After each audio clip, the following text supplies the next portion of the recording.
in terms of the worldwide diaspora of Armenian people, the community, what has that meant for the music?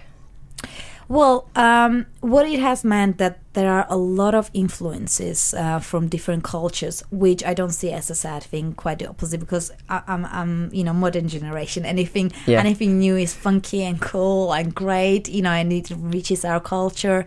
But in a way, it has also meant that there are people like me out there who have voice and speak about our culture and about our music. Just like you mentioned, Jivan Gasparian, he was one day discovered in Moscow by Brian May, and was invited to perform. And this is how Duduk became Duduk today. Yes. So I like the fact that we are traveling, we are performing, and we are becoming. Another example would be Charles Aznavour from France. So. Okay, so famous Armenians who are in hiding, as it were, about their Armenianness. You've just mentioned Charles Aznavour. That's right. Cher, Andre Agassi. Andre Agassi. Yes. Okay, I didn't know about the. Let's not forget the beautiful Kim Kardashian. No. No, of course not. We wouldn't. And of course, the Armenian superstar, one and only. You. Do you want to explain to our audience what happened there? I think I will explain, yes. We've had quite a laugh about this, myself and Hasmik and a few other people, actually. This week, at last, this programme, A World in London, has been listed in the radio section of Time Out. Thank you very much, Lisa Mullen, for doing that, if you're listening. But Hasmik, of course, it was... billed as somebody who was going to be coming in to run a masterclass in Armenian music, but Time Out have mentioned you as an Armenian superstar. Mm-hmm. And well, we thought, shall we get out the red carpet for Hasmik? Shall we, limousine, play champagne, caviar, all the rest of it? You know what? I think we should just play your next track instead.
This man sounds like a crooner. He does. Yeah? That was Artur Tunçboyatyan, the lead singer of the Armenian Navy Band. And Ritu, I'm sure you know him, you recognize him because they won the BBC Awards for World Music in 2006 here in London. So he had a bit of international recognition, which is great. Well, not a bit. He's very well established internationally, and he's been playing all over the world. Recently, he played at a festival in Morocco.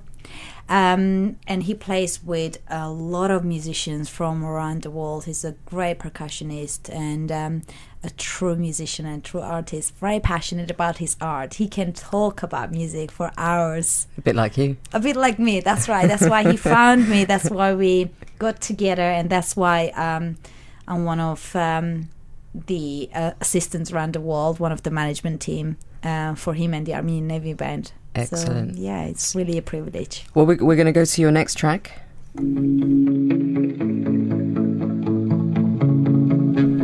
Which you'll tell us about afterwards. I sure will.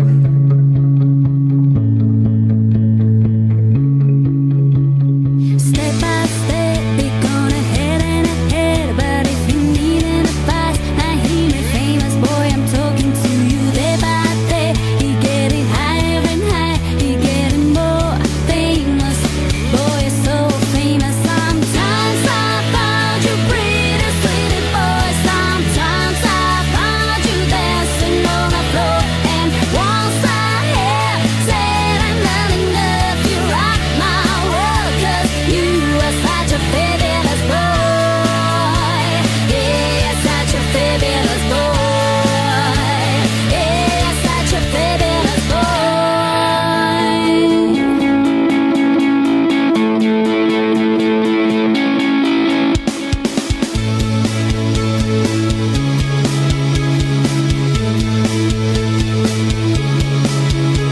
I like you style, you know I like when you smile. And every time you are down, I rise you up and say a famous boy. Day by day, you're getting wiser and wiser. You realize I'm your lover.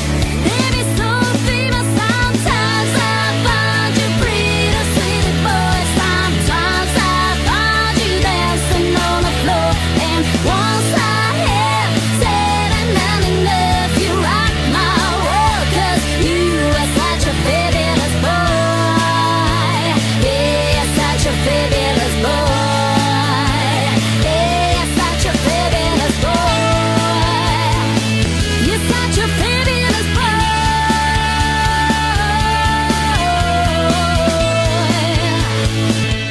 Hasmik Movsisyan with DJ Ritu, Armenian Music Masterclass at A World in London 94.9. Hasmik, that sounds a little bit like a rock chick. That's right. Chick. And tell me what's Armenian about that. What's Armenian about that? The singer, Asrik Safarian, and the songwriter, Garig. Now, why we play this song? Part of Music of Armenia is to also develop the Armenian music industry while preserving our talent, our traditions, and our, purest version of music. But, times are changing and we have to move on if we want to be competitive with the Western world. And I think this is a very good example of Armenian youth trying to be different, trying to bring new styles to Armenia. And Music of Armenia certainly supports this. And Astrik is actually the first female, actually I believe even Aslik. male, yes, pop rock singer in Armenia. And Garig, who wrote the song, he is also one of the first people, if not the very first person, who actually is writing alternative or pop rock. And how does the establishment perceive this? Are they happy, or do they see this as rebellion?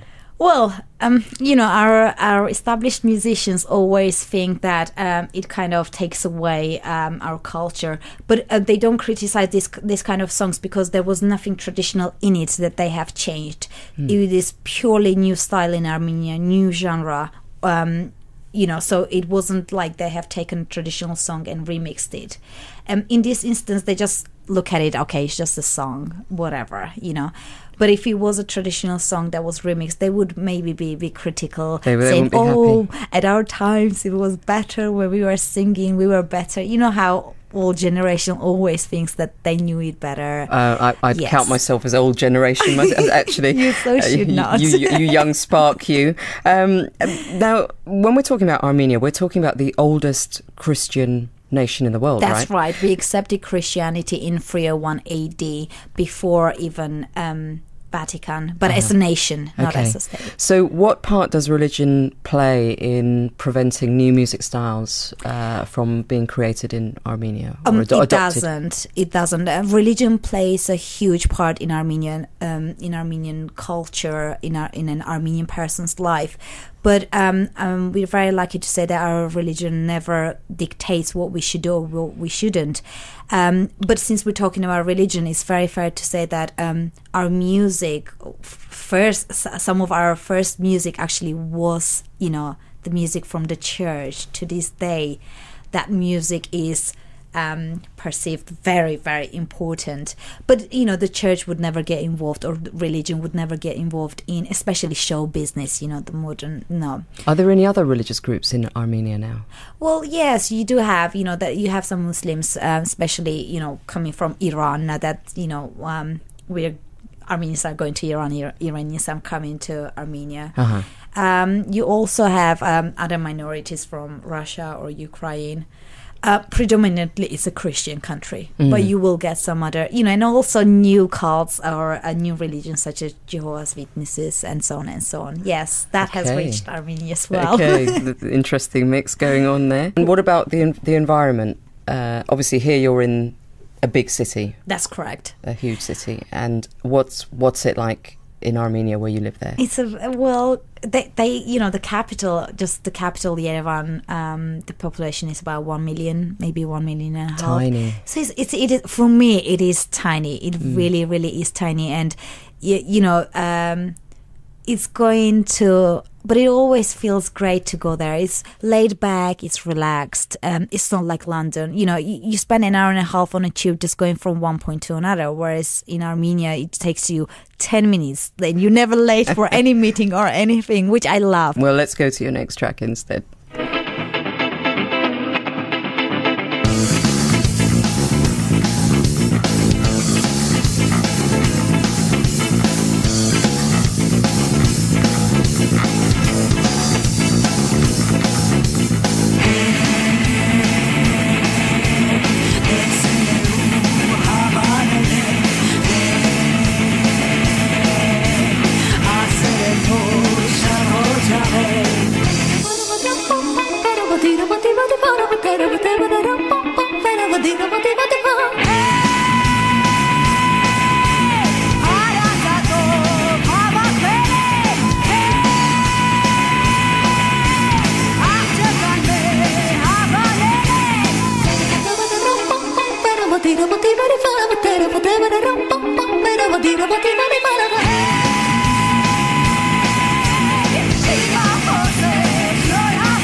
We're getting seriously rocky, aren't we? We are, with this Armenian yes. music situation here today. Okay, that group. So I'm presuming this is one of the new groups that's right. flourishing now in the contemporary music scene of Armenia. The name of the band is Dogma. The name of the song was Matchmaking. Why it's called Matchmaking? The girl that was singing, Zara, she's using traditional vocals and traditional stories, sometimes even poems. And this particular song was about how families in Armenia arrange marriages, and it was based on a poem about Maro and Garo. Maro and Garo. She was very young. She was only 9 and he was 37, and he was a true catch for her. And so her father decided that she would marry him. But this is centuries ago, and it's a legend. It's she a poem. was 9, he was 37. Exactly. As you do. As you do. But what they do in the song, they relate it to the modern situation in Armenia as well, which is again the matchmaking, the arrangement, and also a lot of gossiping going around. At the end of the song, she says, "Was the ring gold? No, it was just silver. Was the ring gold? No, it was just silver." So all that around it. When all they're talking about is just we should just love each other.